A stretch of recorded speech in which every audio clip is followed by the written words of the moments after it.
Okay, so picture this. A city that's taller than the Empire State Building, but it's also over 100 miles long, cutting straight through the desert. No, this isn't some sci-fi movie. This is The Line, Saudi Arabia's incredibly ambitious and, let's be honest, wildly controversial megaproject. And today, we're going to try and figure out what it's all about. On one hand, you've got people who see this as a total game changer for how we live, a brilliant solution to the mess of modern cities, but on the other hand, the risks are just astronomical. So, which is it? Is this the future, a genuine utopia, or could it end up being one of the most expensive ghost towns in all of human history? Before we get into any of the crazy designs or futuristic promises, we need to start with just one number: $500 billion. Let that sink in for a second. This isn't just a city, it's poised to be the single most expensive construction project ever even imagined. So what exactly is this desert dream that costs $500 billion? Well, it's being pushed by the Saudi Crown Prince Mohammed bin Salman, and it's the centerpiece of a much bigger project called NEOM.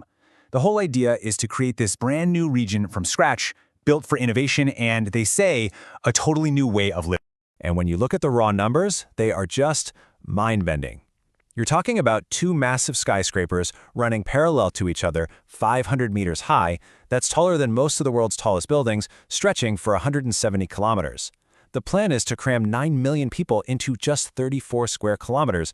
It's a level of density that completely rewrites the rules of what a city even is. To really wrap your head around the scale here, think about this.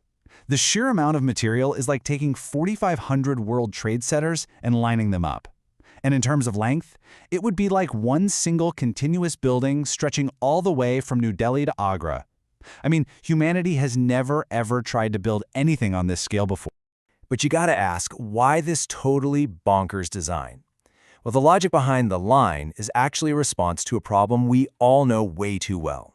Our cities are just inefficient. We're talking endless traffic jams, pollution, and just so much wasted space. So the concept here is what's known as a linear city. Instead of a city sprawling out in every direction like a big blob, it builds up and along one single straight line, a central transportation spine. The whole point is to make everything super efficient, to streamline travel, and to leave as much of the natural land untouched as possible. Let's compare it to something we know. Take Mexico City. It's got about 9 million people, right? To support them, it has this massive spiderweb of over 300,000 kilometers of roads. The line claims it can support the exact same number of people with just one 170-kilometer transportation line. That is the insane level of efficiency they're aiming for. Okay, so what would it actually be like to live there? Imagine a city that's kind of like a 3-layer cake. The top layer, where you live, is a total pedestrian zone. Parks, homes, schools, all with 0 cars. It's all walkable. Then, hidden underneath, there's a service layer for all the boring stuff. Deliveries, waste management, all handled by autonomous vehicles. And then at the very bottom, you have the spine. And that spine is the real game changer. It's a high-speed train that they claim will get you from one end of this 170-kilometer-long city to the other in just 20 minutes. Think about your daily commute. Now imagine it being almost non-existent. That's the promise. A perfectly designed, super efficient city where you never have to sit in traffic again.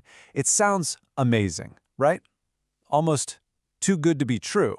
And that's where we need to take a little step back and look at a pretty important lesson from history. It leads to the obvious question. If this linear city idea is so genius, why aren't they everywhere?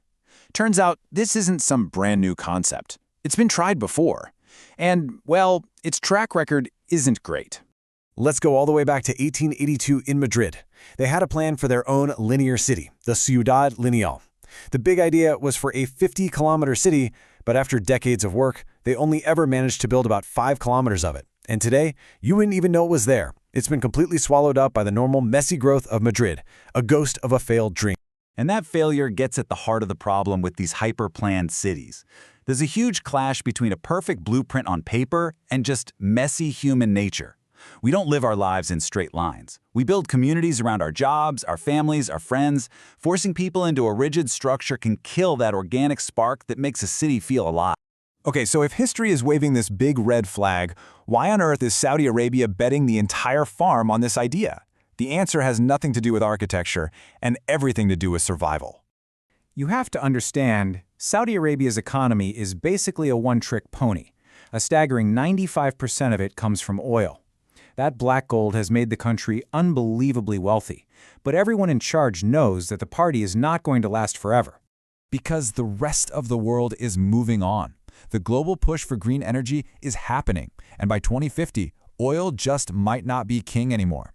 Now, if your entire country is built on oil, that's not just an economic problem, that is a ticking time bomb. And that is the context you need to understand the line. This isn't just a futuristic fantasy. It is a desperate, $500 billion all-in bet on a future that does not depend on oil. It is a gamble for national survival. And the financial risk here is just breathtaking. You see that $500 billion cost for NEOM?